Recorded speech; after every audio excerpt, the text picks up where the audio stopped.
Awesome. Hey guys. Apparently we're live on YouTube already, so hello, welcome if you're joining us there. And sooner or later, we'll be also over on Instagram, which is a really fun thing. We haven't been live on there in a little bit. So um, I'm Mindy Caliguire. You are here for a Soul Care Live episode on a Friday here in September, and whenever you happen to be engaging, this is just our time to check in with the community, check in with each other at the end of a week. I am delighted to share some of the things that are going on with Soul Care and with me, and then also kind of maybe invite us into a bit of practice for me and anyone in sort of the time zone I'm in or around in the U.S. context. It's the end of the week on a Friday in the afternoon, and we're just delighted to have you join us. And we want to, at the end of a week, and this is part of the rhythm of these weekly, not quite gatherings, but sort of gatherings. This is a time when we are pausing, reflecting on the prior week, noticing maybe, is there an area of our life where we've sensed God at work and we've seen something that we want to celebrate or remember or express gratitude for? So I am calling in from Colorado, the sort of front range. Usually I'm either in Boulder or Arvada. Today I'm in Arvada. And so if you are joining us eventually, please go ahead and share where you're joining us from if you get a minute.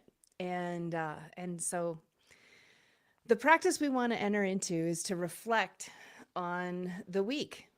So often we just kind of finish one thing and then move on to the next thing, and it's the weekday or week end of the week, and then we're moving on to the weekend and whatever our next thing is, and we don't take time to just pause, invite God into a reflection, invite Him to remind us of what's happened. And so I would invite you to do that.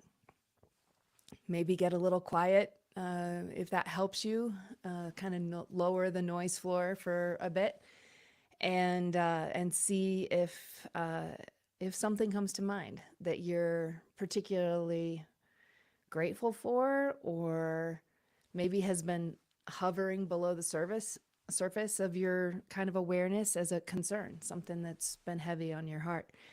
But let's just notice. Let's notice what this week has been like.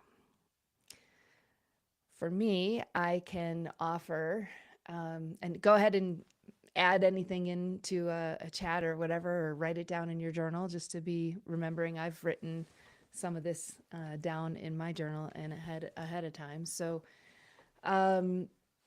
this was a significant week for me on many levels. There were many parts of this week that were significant. Been in a couple different cities, and I'm now back in the Denver area. Really great trips, really great opportunities to serve, bring this message of soul care and leader care to lots of different kinds of people. Um, but the other thing that was really big about this week is that it was the release of a book for me. The first time, you guys, if you've been tracking with some of our social media, you may already know this, but the new book just came out. I've got a whole stack of them here that just arrived. So this is it. It's called Ignite Your Soul: When Exhaustion, Isolation, and Burnout Light a Path to Flourishing. And I have a growing list of people who are asking for some copies of those. So a few more are going out to London and New Jersey, which isn't the same distance as London, but in some ways sometimes feels like it. My husband's from New Jersey, so I get that. Anyway, just delighted to see people's response. And that's been, I think we're going to create something that shows you some of the pictures that friends are sending me, and people that I've just gotten to know, or people that I've known for years, pictures of when they were opening up their own Amazon package or whatever, to have their own copy. But more importantly than that, I'm starting to hear of different parts of the book that are really resonating with people's stories, which is, of course, what matters most. And how they're finding encouragement in these chapters and in these, very simple words. Words are just words, but somehow in our prayer is that the words in this book would meet readers all over the world, but like wherever they're at, in whatever circumstances they find themselves, and can be some encouragement for the path ahead. That if they are in a season of exhaustion or burnout or just severe isolation, that there are ways they can engage with God in that space and find hope and find healing. So that's our hope and our prayer for the book. I've been talking to the publisher. The publisher graciously decided to extend a special offer that we were promoting to our mailing list and beyond, that I got to do the audiobook. I got to record the audiobook for this, which will be released and I think it's live right now, like on Audible and stuff like that. But if you either pre-ordered or purchased the book between now and the end of October, they are graciously making available a way that you can access that audiobook for free, just as like a little bonus to say thank you. And I'm like saying thank you to the publisher. Like that's pretty cool. And so our team's working on how to make that available. And all you have to do is like, there's a little form on our website that you can submit a little screenshot of your proof of purchase or something like that. And then we will send it to you as soon as we figure out how to do it. But we're working on it. The people from our mailing list that had already done that like a month ago, they're like, hey, what happened with the audiobook? I thought I was getting that. I'm like, I promise it's coming. It's coming. And we're working on it. So it was a little bit delayed in production, and now we're just figuring out the logistics because it's not exactly the simplest thing in the whole wide world, but it's a free audiobook. So there's that. So anyway, that's what has marked my week. So in the midst of traveling, in the midst of some presentations that I've been doing, in the midst of catching up with friends that I've known for a long time at a conference that we all found ourselves at in Louisville, Kentucky. And even it was a week ago Friday that we were doing the book launch party out at the ranch, out at Whisper Ranch. And I think we did a live stream for you guys then as well. So it's just been such a sweet, sweet, sweet time, a sweet week. And it really is almost an example of like the story and the whole Ignite Your Soul, like traces through some unbelievable seasons of hardship in my own life. One from many, many years ago, a pretty severe burnout, very severe burnout that I went through that had medical implications. It was like very hard and didn't know if I was ever going to get better. It was very disorienting. And then it sort of weaves together that story with the story more recently of the fires that we had here in Boulder, Colorado, and the damage that was in our neighborhood, that was on the land, that has been in our community. And, when a tragedy like that happens, you really can't, you're so in the middle of it. You're just trying to figure out the next right thing. You're just trying to, especially if you're a person of faith, you're trying to stay grounded in God and the reality of the kingdom while you're attending to these very trying circumstances. Figuring out insurance. Where are we going to live? Where are we putting our stuff in storage? It was so disorienting, and not to mention the burnout from many, many years ago. So as a person of faith, it's like, here's these really hard circumstances that demand action, or in the case of sickness, require inaction or make you incapable of action. And that's almost harder than when you have the power to go at least try to do something.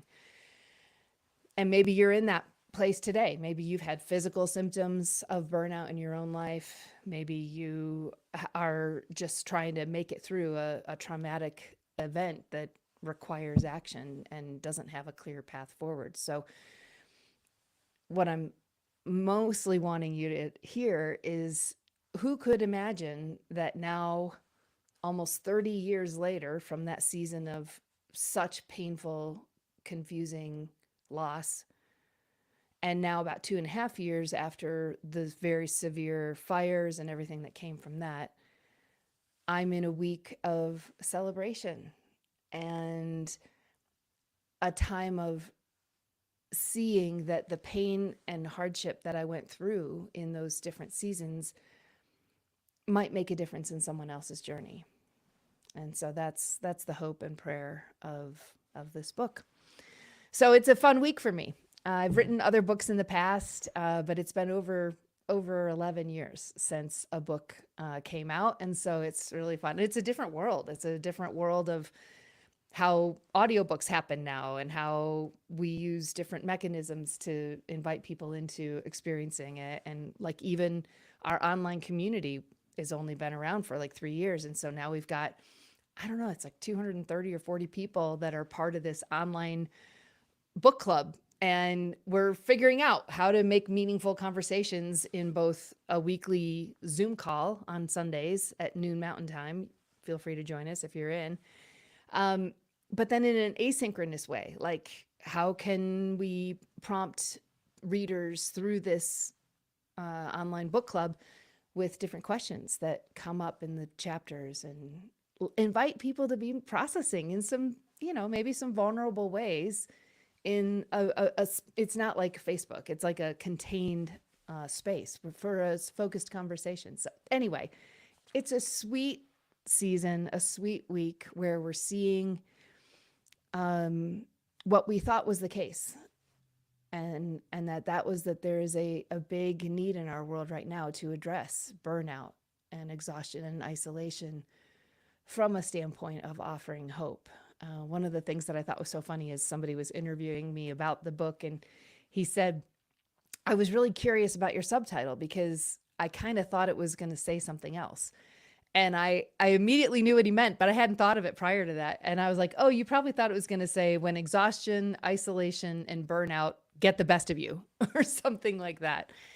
And that isn't the message. The message isn't everything's hard, let's just talk about it. It's not only that. It is, yes, we have to find ways to talk about what's hard, to acknowledge what's hard, to possibly be invited into a process of grieving the things that are hard. And at the same time, how might those very things become a path? Not avoiding them, not pretending they don't exist, but how by embracing them do they become a path by which God might meet us in that pain, meet us in that painful place, invite us into grief and into lament and into some of those things that we might prefer, not to experience. But they become a path that opens up a whole new way of life, and one that we get to experience participation with God and delight. And there's a whole bunch of 6 different practices that we outline in the book that I hope will be helpful to you. So it's been a fun week. I mentioned an event. I was in Louisville, Kentucky for a missions conference called Missio Nexus, and it's a gathering of organizations that serve all over the world in a wide range of ways. Some are disaster relief organizations, some are strong evangelism organizations and discipleship. And so they run the gamut of all different kinds of organizations, but they're all trying to bring the love of God out to the farthest places where people need help. They need a message of life that's contextualized to their environment, not the sort of helping that hurt, the toxic charity or work like that in the past. These are all very intelligent, wise organizations that are preparing their people to serve into communities all around the world and to serve those who are already in those communities on the ground doing great work. Anyway, that's a sidebar. But at that event, a couple funny things happened. Got to reconnect with wonderful friends that I've known in some cases for many years, and people that I've partnered with, collaborated with, people. It's just been, it was a lovely, lovely time. But I had a really funny thing happen that kind of ties into this idea of isolation that this book is trying to address or alleviate in some way. And what happened was I was standing in the coffee line at the hotel, had just walked up, was about to meet a couple of people for a coffee, and that we were planning on having a conversation. And as I'm standing in the line, this guy up on a nearby overhanging thing sees me at a distance, not a huge height, but like, maybe half a staircase away, says, "Oh, are you Mindy Caliguire? Are you Mindy?" And I was like, "Yes." And I thought I kept looking behind me like he was talking to somebody else. And finally I turned, I was like, "Are you talking to me?" And he said, "Yes, yes." And I went over, and a lovely new friend, a new old friend. So what happened was, you guys may be aware of this, but we had posted on Instagram just a little clip of a teaching I had done maybe 2.5 years ago. And it was on the topic of spiritual friendship, and particularly why spiritual friendship is so vital as a way of caring for our souls, and especially for those of us who are in leadership. Those of you who are in leadership, the deeper you get into a leadership journey, the more isolating that experience can be. And if we don't push against that quite intentionally with developing these safe places where we can be fully known, and yeah, there's a lot to be said there. But if we're not careful, we'll end up quite isolated. And it's one of the most dangerous places for a leader to be, is when we're isolated. And so I'll try to stitch together this story of what happened and why this guy was like reaching out to say hello.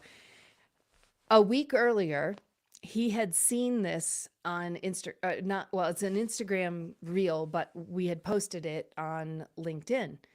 He saw it on LinkedIn and messaged me through LinkedIn and said, "Hey, you don't know me, but here's my role in leadership in a missions organization." And he said something really lovely, like, all of my best and worst seasons in leadership have been on the rise and fall of these kinds of relationships in my life. I couldn't agree with you more. Thank you so much for these words.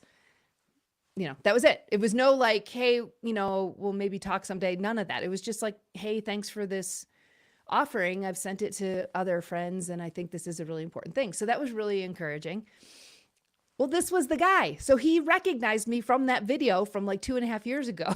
And he's like, "Mindy, are you Mindy Caliguire?" And I'm like, "Yes, I am." And so it was so fun having interacted with him on LinkedIn messaging, to then to then meet him in person, and to be, sort of recognized in that way. So it was kind of fun, because this video, this clip has I mean, most of the videos we produce have, a couple hundred, a couple thousand people have seen them, which we love. We're happy for anyone who can find value in this stuff.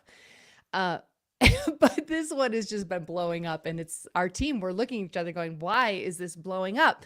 Because in total, it's had like over 1 million views. Like, that just feels like bonkers to me. And yet there we are. And so he was one of those 1 million people. And what our team is concluding, and I think is true, and you can tell this a little bit by the comments that are being made in there. Man, a lot of us are very isolated. And if we do have these kinds of relationships in our lives, we really know how life-giving they are, and how we can't quite imagine our life in any other way.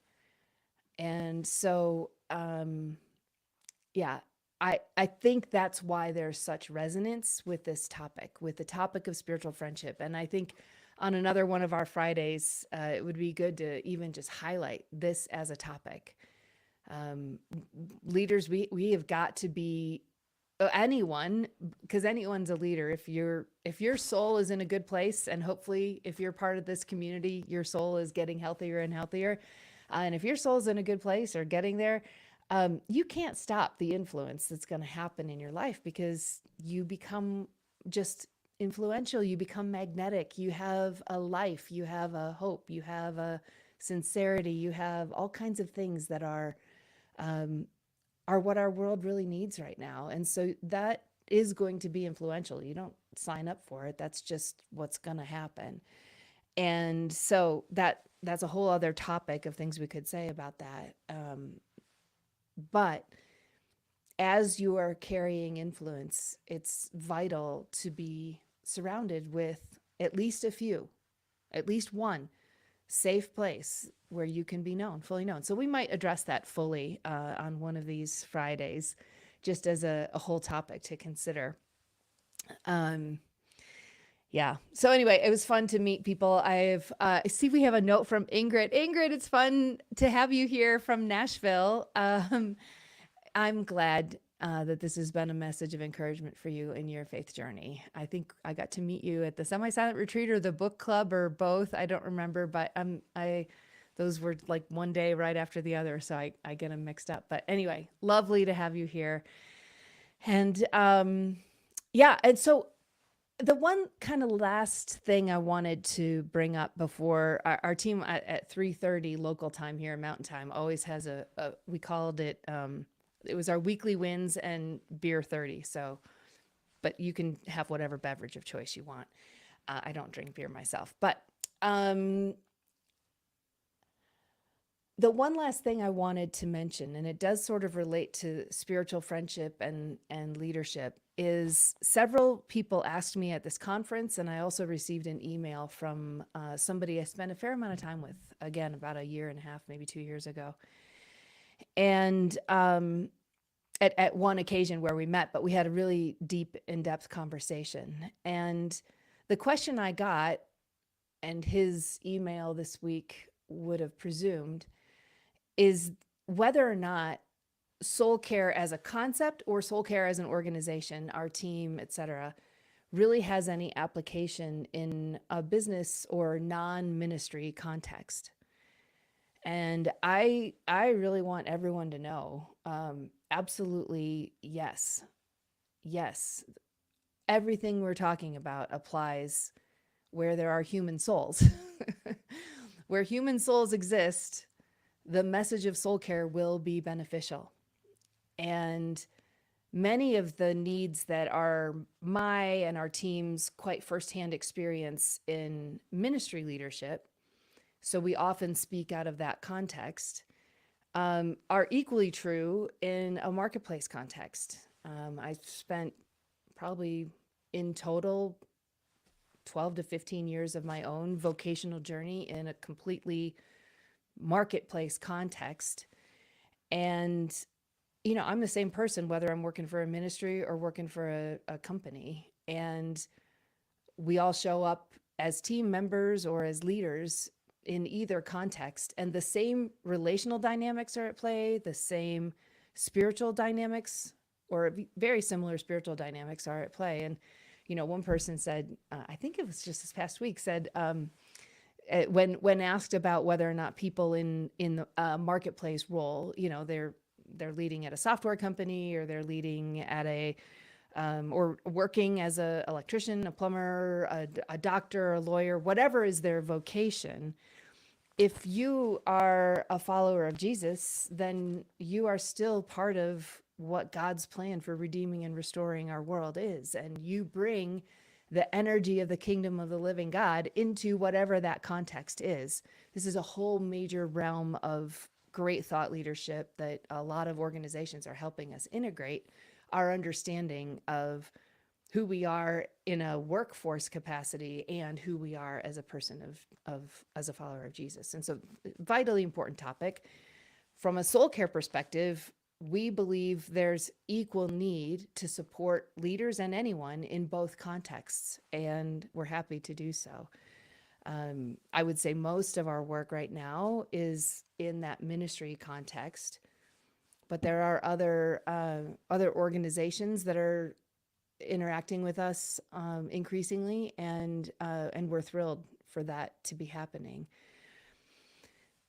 The email I got was almost harrowing, and I haven't written back yet. Otherwise, I would have asked permission to share a little bit more details of this story. But suffice it to say, I mean, friends, people are in a world of hurt.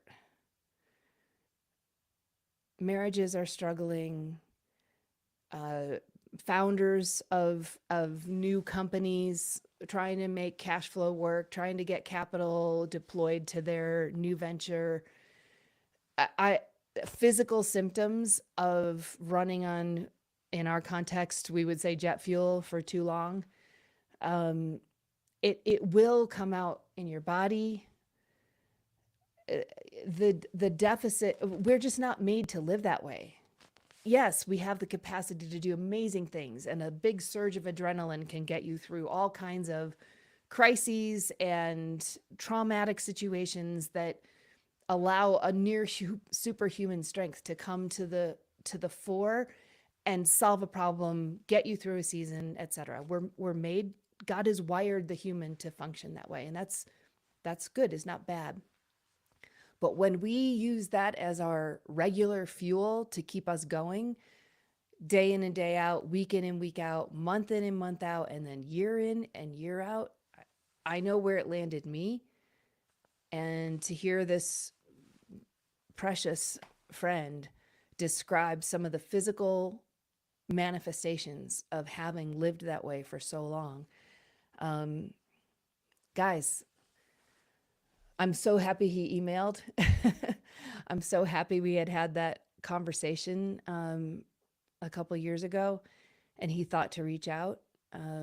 And I think he had started reading the book, and that probably is what prompted him. And I'm thrilled for that. But wherever you are, whatever your 9 to 5 work is, and we're made to work, we're made to contribute, we're made to be creative and bring energy and solve problems and meet needs. Like, all of that is good. But we're not made to do it year in and year out in crisis mode, year in and year out in our own strength. And the big challenge of the spiritual life is, how do I stay connected to the life of God within me?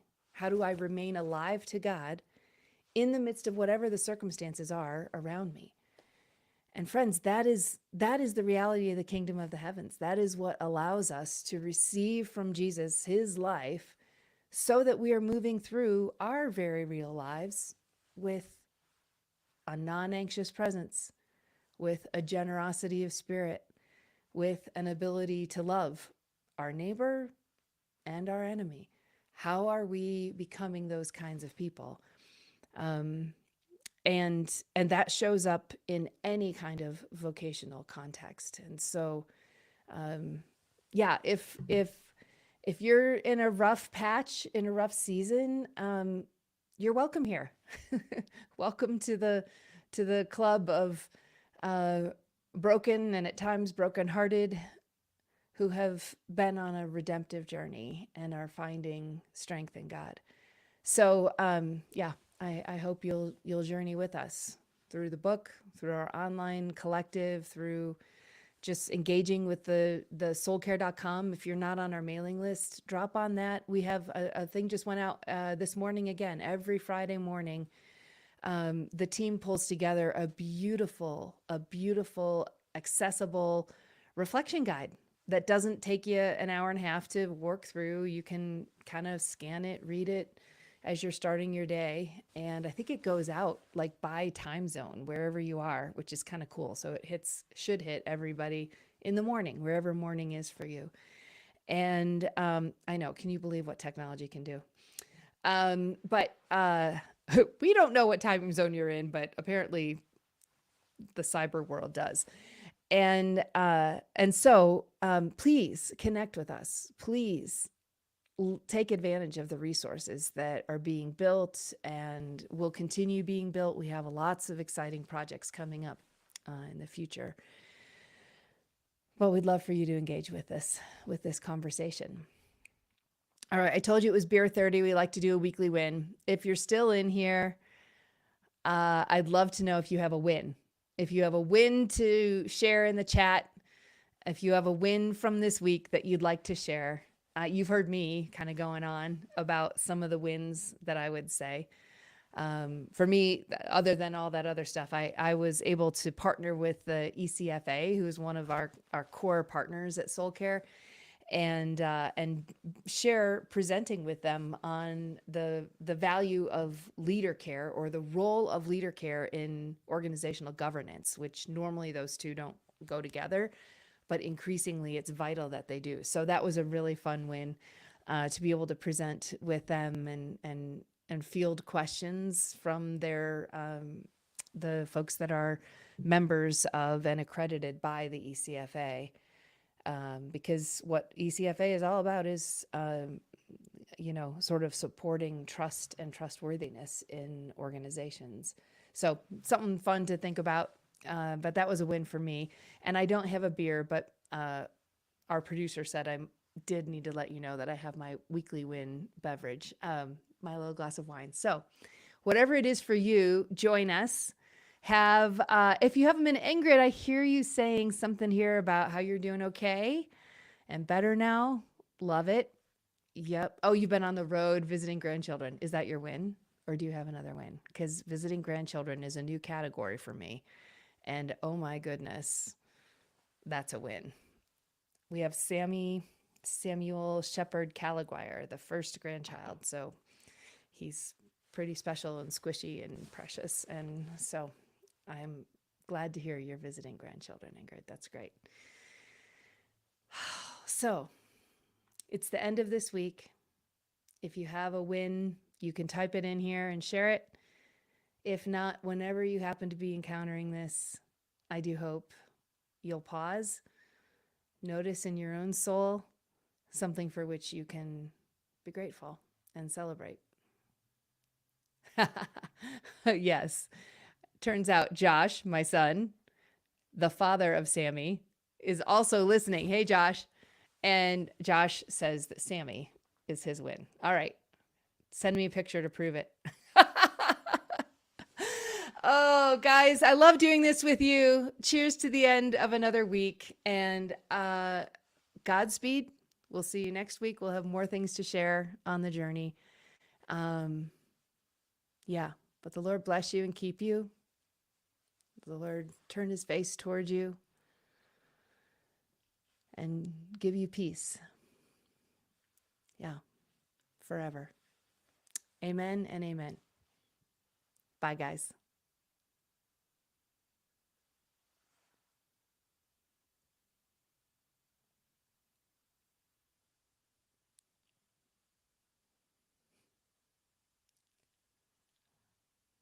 Oh, I love Patricia Knightley. Hi, Patricia.